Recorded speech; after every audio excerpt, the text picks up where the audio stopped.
ನನ್ನ ಹೆಸರು ಸುರೇಶ್ ಹೆಗಡೆ, ಸಮ್ಮೇಳನ ಬಾಳೆಸಂದ್ರ ಸಮ್ಮೇಳನ.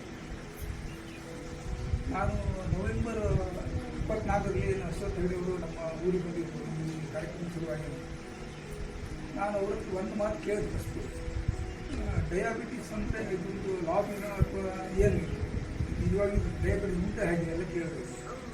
ಎಲ್ಲ ಅವರು ತುಂಬ ಪ್ರಾಮಾಣಿಕವಾಗಿ ಬಗ್ಗೆ ಹೇಳಿದ್ರು. ಅಲ್ಲಿಂದ ನಾನು ನೆಕ್ಸ್ಟ್ ಇದಕ್ಕೆ ಬರಬೇಕು. ಡಯಾಬಿಟಿಸ್ನಿಂದ ಸಾಮಾನ್ಯ ಒಂದು 10 ವರ್ಷದಿಂದ ನಾನು ತೊಂದರೆ ಅನುಭವಿಸ್ತೇನೆ.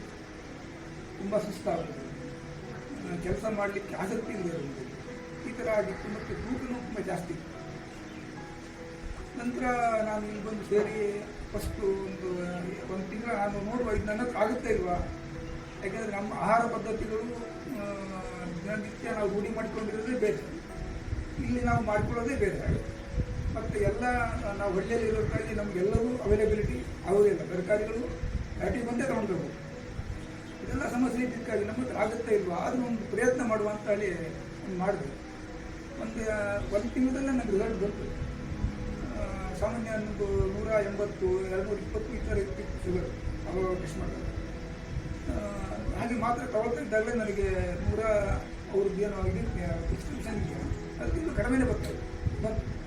ಕಡೆಗೆ ಡಾಕ್ಟ್ರಿಗೆ ಕೇಳಿದೆ, ಈ ಥರ ಆಗ್ತಾ ಇದೆ, ನಮ್ಗೆ ಸುಸ್ತಾಗ್ತಾ ಇದೆ, ಗುಳಿಗೆ ತೊಗೊಂಡಿದ್ದೀನಿ ಅಲ್ವಾ, ಏನು ಮಾಡೋದು, ಇಲ್ಲ ಗುಳಿಗೆಯನ್ನು ಸ್ಟಾಪ್ ಮಾಡಿ ಅಂತ ಹೇಳಿ ಗುಳಿಗೆ ಸ್ಟಾಪ್ ಮಾಡಿ ಒಂದು 15 ದಿವಸ ಆದಮೇಲೆ ಮತ್ತೆ ಟೆಸ್ಟ್ ಮಾಡಿದ್ರೆ ಒಂದು ಸ್ವಲ್ಪ ಅವ್ರದ್ದು ಏನು ಉಂಟು ತಿಂಗಳಿಗೆ ಜಾಸ್ತಿ ಹೋಗ್ತಾ ಇದೆ.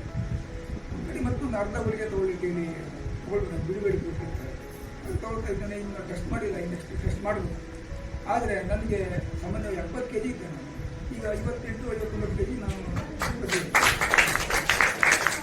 ಮತ್ತು ನಮಗೆ ಅವರು ರಾತ್ರಿ ಊಟ ಆದಮೇಲೆ ಆದರೂ ನೀವು ವಾಕ್ ಮಾಡಬೇಕು ಅಂತ ಹೇಳ್ತಾರೆ. ನಾವು ಬೆಳಗ್ಗೆ ಡೈಲಿ ಎಲ್ಲ ತೋಟ ಗದ್ದೆ ಎಲ್ಲ ಓಡಾಡ್ತಾ ಇರ್ತೀವಿ. ಆದರೆ ನಮಗೆ ರಾತ್ರಿ ಊಟ ಆದಮೇಲೆ ಟಿವಿ ನೋಡ್ಕೊಂಡು ಒಳಗೆ ಆಗ್ತಿರ್ತೀವಿ. ಅವರು ಹೊರಗಡೆ ಬಂದರೆ ಕತ್ತಲೆ, ನಮ್ಮ ರಸ್ತೆಗೆ ಅಷ್ಟು ವ್ಯವಸ್ಥೆ ಇಲ್ಲ. ಸಾಮಾನ್ಯ 1 ಕಿಲೋಮೀಟ್ರ್ ನಾನು ಮನೆಯಿಂದ ಹೊರಗೆ ಬಿಟ್ಟು ಊಟ ಹಾಕಬೇಕು. 1 ಕಿಲೋಮೀಟ್ರ್ ಮೇಲ್ ರಸ್ತೆ ಬರುತ್ತೆ. ಆವಾಗ ವಿಚಾರ ಮಾಡಿದೆ, ಇವರು ಹತ್ತಬೇಕು ಅಂತ ಹೇಳಿದ್ರು, ಮೆಟ್ಲು ಹತ್ತಬೇಕು ಅಂತ ಹೇಳಿದ್ರಲ್ಲ.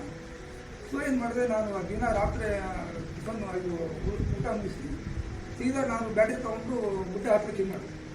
ನನಗೆ ಅದ್ರ ತುಂಬ ಹೆಲ್ಪ್ ಆಯಿತು. ಮೊದಲು ಸ್ವಲ್ಪ ಹೆದರಿಕೆ ಆಗ್ತಿತ್ತು 1-2 ದಿನ. ನಂತರ ಏನೋ ತೊಂದರೆ ಆಗಿದೆ. ಮತ್ತು ಊರಲ್ಲೆಲ್ಲ ಮಾತಾಡ್ತಾರೆ, 7 ಗಂಟೆ ಹುಲಿ ಹೋಗ್ತದೆ ಅಲ್ಲಿ ಹಾಗಾಗಿ ನನಗೆ ಮತ್ತು ಖುಷಿ ಇದೆ. ಊರಲ್ಲೆಲ್ಲ ನನಗೆ ಬಿಡಿಸಿದ್ದಾರೆ ಈ ವಿಷಯದಲ್ಲಿ. ಹಾಗಾಗಿ